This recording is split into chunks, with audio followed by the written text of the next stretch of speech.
Hello, everyone. Welcome to your late night pod. I'm Nathan, and welcome to our comical reality. Today, we are talking about hybrid seasons of Big Brother. After all, BB27 is a hybrid season, right? And today, and of course, this is a companion cast, so rather than give you live feed updates or something along those lines, the goal is to give you some thoughts or like a thing to talk about that's in the Big Brother area that is like interesting me. And today, of course, because Rachel Riley is going to be the star of a hybrid season, let's talk about how they are. There's been a couple hybrid seasons. You've got BB11, BB14, BB18, BB19. We'll include BB25 for the purpose of this discussion with 3, BB27, which will be Rachel, BB Can 5, BB13, I can't believe I forgot 13, which of course Rachel Riley wins, and then BB Can 12. So that's 9 seasons of hybrid seasons, which is a lot. So are they good? Are they bad? Let's start at the beginning. BB Can or BB11. You have Jesse entering the house as a solo house guest, and he is dominating the game. He wasn't a very good player on 10. He gets eliminated the week of Keisha's birthday, if I recall. But season on 11, he's got control. Some people will call it a bit of a cultish following. And fortunately for him, or unfortunately for him, fortunately for, of course, Jeff and Jordan who ended up winning the season, there's a tiny little twist called a coup d'etat, where the audience gets to vote for someone to basically surpass the power of the HOH and control it. And the audience picks someone who ends up taking Jessie out of the game, which of course makes Chima pissed, makes her hate on production, which gets her kicked out. Mess of a choice. But Jessie, while he was there, dominated. A mediocre player, dominated. Then you have 13, which was a split 8 and 8. You had 8 house guests that were from the show before and 8 house guests that were from the show or that were new. And you saw the vets suffocate the season. You had a lot of the newbies making really dumb decisions. You had the vets stack the jury with themselves, and then when Rachel wins over a newbie, there's a reason for that, right? Then on 14, because, we need to have 3 seasons of returnees in a row. Love that.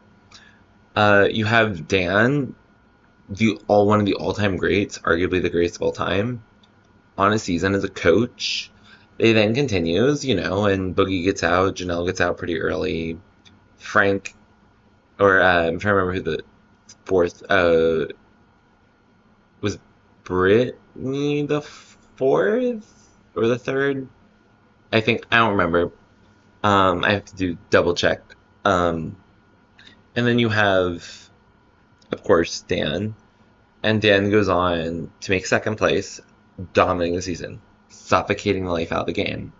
Very entertaining, because Dan's entertaining. But strategically, that season's full of lots of forgettable players. And that's because Dan and Ian are the highlights, and everything else is just newbies being dumb. Then you skip forward a bit, you get to 18, and you've got 2 returning players in the form of, we're at 4 returning players in the form of James, Nicole, Davon, and good job, man. Why do we do these things live? And Nicole. And these vets have a lot of power. Davon goes out not that long early in the jury, but of course Nicole goes on to make final 2. And the season is not very well regarded. It's often very controlled by the vets. There's not a lot of entertaining drama. It's very consistently boring.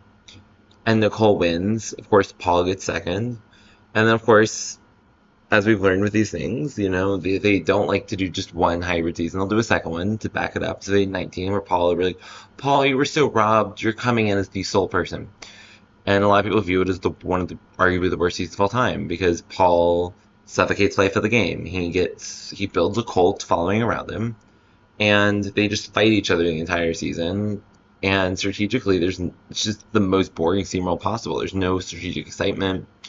The boot order is what Paul wanted from like weeks out. And then, of course, Paul loses, which is kind of fun, but the season's bad. And then you have 25 with Sari walking in the house. She, of course, day one, it's like who's in charge of this game? Who's the most successful? It's like Sari. She has Izzy, she has Jared, but she also has connections already with Felicia, and McCall is falling and is enjoying her. And pretty soon you have Corey, who knows he has to work with Sari.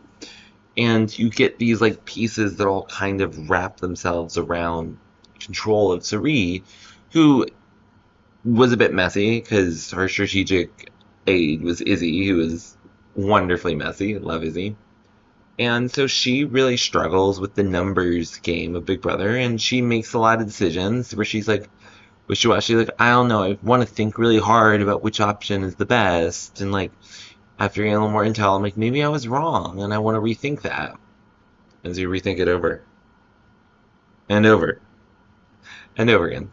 And the season's solid in moments, but overall, you think you look back on the season, and it was hard for a lot of like new players to play, and part of that's the comms, and also part of that's that like it's hard for players that are sort of under Suri's thumb to really get a life of their own strategically, to be like, this is my strategic power, because they're so locked into the core piece of Suri. Felicia, no matter what, is going to be locked in with Suri. McCall obviously breaks off, but so much of her game is based on what Suri wanted. So much of Corey's game is based on what Suri wanted. And obviously there's a point at which Corey flips. McCall flips. Felicia flips. And there's some drama and fighting. But there's a lot of suffocation. And of course Jag takes over the end. But 25's generally viewed as a bad season. I still think the first half was fun and solid. But I think it's part of why the second half is so bad. Then you have now 27. On the BB Can side, you have two more seasons. BB Can 5, which is viewed as the all-time great of seasons. You have Karen versus Kevin. You have Ica and Dimitri's. And the season's very much known for its good mixing of the two the newbie cast and the veteran cast. Of course, Kevin being messy with the Quebecois guy. Whatever his name was, Mitch, I think, but don't quote me on that. Where you have like same-sex relationship, which is cool as hell, right? But then you've also got lots of drama, fighting, entertainment people view as like an all-time season, right? Then you have BB Can 12, which people also, although no life feeds, of course, view as an all-time season. In one of the seasons, Kevin dominates by winning out, being an expert at these comps. And in the other season, Anthony dominates. Spicy V is, of course, undermining Anthony. But at the end of the day, it's Anthony picking which of the two people he wants to take to the end, and he picks the wrong person and goes out. Kind of the same way Paul picked the wrong person and goes out. I think people are bitter towards Paul, but I don't know if they would have given it to Christmas. But, like, I don't, like, that's not where my expertise lies. I'm not a BB19 expert, so I could be very wrong on that. So, overall, you've got these seasons where BB Can's actually been pretty good at this. 12 was really fun. Anthony and Spicy fight a bunch. But most of these seasons are all dominated by their vets. Both how we view them in retrospect, but also in game in real time. And with the exception of BB Can 11, of BB11, a vet, when there's in a hybrid season, has always been the final two. Rachel, who wins. Dan, second place. Nicole wins. Paul, second place. Suri is not technically returning, but there's just makes final 5. But on BB Can, you have Kevin, who wins, and then you have Anthony, who gets second place. And maybe there's some trading back and forth there. Win, second place, which would imply this year we're set for a win, which would mean Rachel's going to win, but we'll see. But like, one of the reasons why I bring this up is because you're a player. Now that you look at that, right? The question is why? Why are these hybrid seasons have such strong vets? And I think there's a couple reasons for that. One, the vets that are cast tend to be bigger names, people who made a big impression, people who people were generally really liked. Secondly, the vets know what they're doing. There's a quote from Kevin Jacobs, winner of BB Can 10, that the first week no one knows what you're doing, and if you know what you're doing, you have you have so much power, like so much ability to navigate, right? And I've watched a lot of BB23 live feeds, and so I'm like 23 live feeds, 24 live feeds, especially 25 these early live feeds. And I've watched, of course, 22's night one feeds too. And I have a good sense of what night one and the week one really looks like and how to navigate different versions of it because I've seen them. But for a lot of players, like they're not watching that level of depth of live feeds and they don't know all the details. But once they played once, guess what? Not only they have people who are like, "Oh, you played once, I want to work with you." Like, come on. If I was in the house, of course I would want to work with Rachel. I'd be terrified of her. Like Jimmy, I want to get rid of her if I actually saw a real avenue that wouldn't make it hard for me with a relationship with producers. But the reality is these contestants always go really far, and they have the experience of having played before. Say, okay, here are things I learned that I wish I did last time at the beginning of the game, and now they get to go do those things. Whereas a new player doesn't know what mistakes they need to work. They don't understand the full pacing, the speed of the game, how fast do I move, how slow do I move. They have to figure these things out as they go. If that player doesn't, they can just chill and be stationary and make it work, which is great in a way, especially if you really like the vet player, and also terrifying, and makes the game really hard and really scary. It's hard to navigate. People don't want to navigate a season where you have a big disadvantage just by sake of knowledge level, because we see Big Brother really.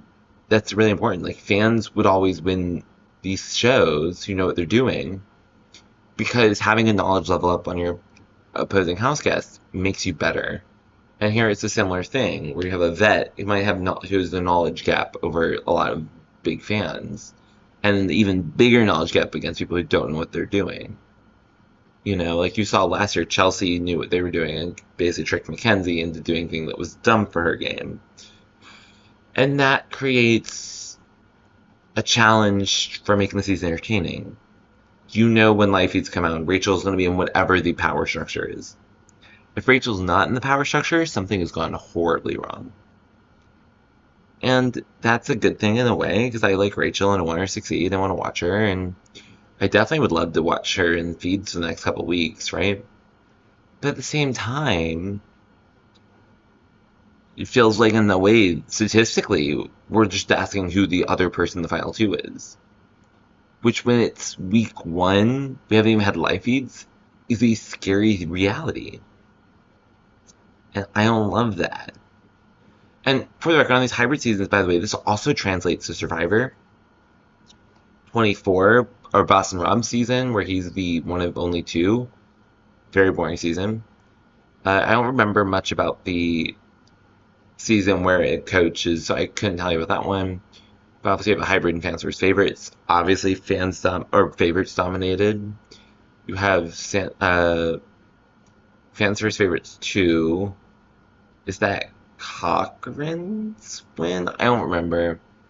I like Survivor, but I'm not the world's biggest fan. Obviously, you have Stephanie McGursa in 11 is a returnee. She ends up going on to be in the top 2, if I recall, like almost winning. I'm trying to think of my other hybrid seasons. Obviously, you have 38, which was one of the worst seasons for returning players, but they still did very well. Blood vs. Water is obviously a big returning season. Good season, but returning dominated. The winner ends up being returning. These returnees always go far. And as a house guest having to navigate Rachel Riley, that's hard. That is a real challenge. You have to figure out, how do I work with her and also not? How do I undermine her but work with her? How do I be on her good side so she doesn't target me and keep the lines of information close to me? But also, how do I stop her from being the line of communication? Because that's what these vets are so good at, is they know what connection they need to make, so all the information comes to them and filters to them. And when you have all the information in the game, Big Brother's an easier game. Whereas if you don't have the information, it's a lot harder. So if you're Jimmy, Good luck, babe. Because you've got to figure out the navigation. And that's not to include the fact that you have the producer problem.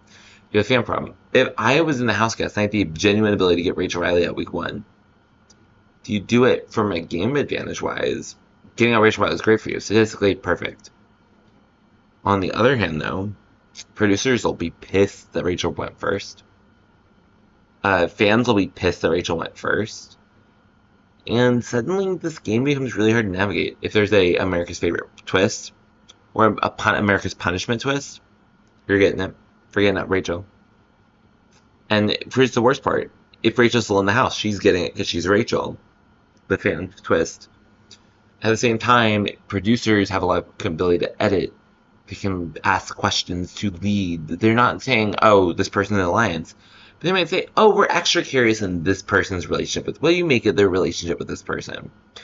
And you're like, well, I'm looking through it, and I'm like, wait, sounds like an alliance, right? Producers can do a lot to be messy, for better and for worse. Like, I don't, like, they obviously trying to tell a story, that's the most important part. Producers can push house guests in directions that are really positive. For example, when there's bad stuff happening in the house, producers can use leading questions as a way to get information out there. Hey, stop this. Stop the behavior. It's not likable. But anyway, that's my thoughts on hybrid seasons. There's some thoughts about like some past hybrid seasons, whether they're successful. I think hybrid seasons are generally a bad idea. I think All-Stars are way better options.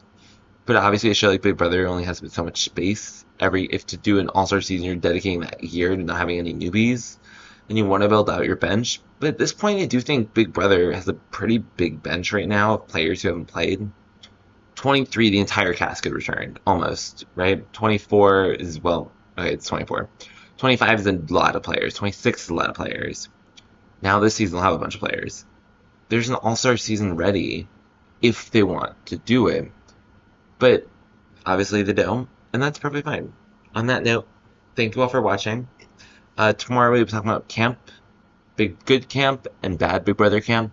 So we're talking about twists and turns of slime and toilets, but also the house of mystery and secret rooms, and what a defining feature of camp of Big Brother, which is its sense of humor, style, and presentation. Thank you all for coming. I will see you all tomorrow for day 3 of this, and because oddly day 2. And also at the same time, the house guest moved in a couple days ago, so it's technically day 5, I think. But it is what it is. See you all tomorrow. Bye.